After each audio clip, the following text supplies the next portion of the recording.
Hello friends, welcome to my channel World of Anesthesia. So today is Doctor's Day. Many public and patients have greeted us about this Doctor's Day. So thank you all of you for your well wishes and having faith on the doctors community. And because in today's days there are many things which are happening against and which are negative to the doctors, still some people's believe on us and our practices which are ultimately aimed towards the safety of the patients. So thank you. In today's video I would like to share the information about the cesarean section. Many of our viewers have requested me that as this channel I have dedicated to the common people to answer the queries of common people, so they asked that this channel I should elaborate the things in Hindi. So as we studied in English language, because many of our medical literature is present in the English language only, still I will try to give you adequate information with coverage of Hindi also. So let us start friends. So आज हमारे पास एक case है. The case is elective cesarean section, right? So this elective cesarean section ये एक surgery होता है जिसमें patient का जो डिलीवरी है वो थ्रू दी ऑपरेशन किया जाता है. ये एक नॉर्मल डिलीवरी नहीं है. So it is taking the incision and deliver the baby out by means of using incision. So this surgery, ये सर्जरी के लिए जो प्लान ऑफ एनेस्थीसिया होता है उसे हम लोग कहते हैं spinal anaesthesia. Okay, in English literature in medical language उसे कहते हैं सब अरेक्नॉइड ब्लॉक. सो ये जो spinal anaesthesia it is basically the misnomer.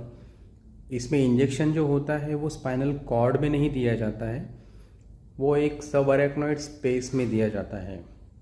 तो ये स्पाइनल एनेस्थीसिया के वजह से काफ़ी सारे पेशेंट्स में ये एक एंजाइटी होती है कि इसके वजह से हमें बैक पेन स्टार्ट हो जाएगा, कमर में जो है वो दर्द रहेगा और हेडेक होगा. ये सब उनके उनके दिमाग में ख्याल होता है, जो कि सही भी है कुछ हद तक, क्योंकि प्रीवियसली जो नीडल्स यूज़ किए जाते थे उनका जो गेज है, माने जो साइज़ जो है वो काफ़ी बड़ा होता था और उसके वजह से स्पाइनल हेडेक और बैकएक के जो चांसेस थे वो बढ़ जाते थे. सो हेडेक होना या फिर बैकएक होना ये एक कॉम्प्लिकेशन है स्पाइनल एनेस्थीसिया का. बट इसको प्रिवेंट करने के लिए इन द मेडिकल लिटरेचर अभी के डेट में काफ़ी सारे न्यू एंड एडवांस्ड नीडल आ चुके हैं, जिसके वजह से काफ़ी हद तक ये दोनों कॉम्प्लिकेशन हम लोग कम कर सकते हैं. कुछ प्रिकॉशंस भी होते हैं जो पेशेंट्स लिए लेने होते हैं. मतलब मान लीजिए कि हम लोग ये छोटे गेज का नीडल भी यूज़ कर लेते हैं, लेकिन अगर पेशेंट्स सही तरीके से प्रिकॉशंस जो है वो फॉलो नहीं करते हैं, फिर ऐसे पेशेंट्स में बैकएक और हेडेक के कॉम्प्लिकेशन दिखते हैं, जो कि कम्प्लीटली रिजॉल्विंग है. प्रिकॉशन और बाकी सारे ट्रीटमेंट की वजह से वो भी कम हो जाता है. ऐसा नहीं है कि लाइफ लॉन्ग पेशेंट को बैक पेन रहेगा या फिर हेडेक रहेगा. ओके, सो अभी मैं आपको कुछ नीडल्स दिखाना चाहूँगा जो अभी रिसेंट एडवांस में हम लोग यूज़ करते हैं, just for your information. Thank you. So दोस्तों, ये यहाँ पे कुछ नीडल्स रखे हैं, इन्हें हम लोग कहते हैं स्पाइनल नीडल. ओके, सो अलग अलग टाइप के नीडल होते हैं. सो बेसिकली दो प्रकार के नीडल होते हैं. एक होता है हमारा विटाकेयर नीडल, दूसरा होता है क्विंके नीडल. ओके। सो इसमें लिखा है, देखिए गेज इज़ 26। सो इनिशियली जो निडल होते थे वो इससे वाइड बोर के निडल यूज़ होते थे।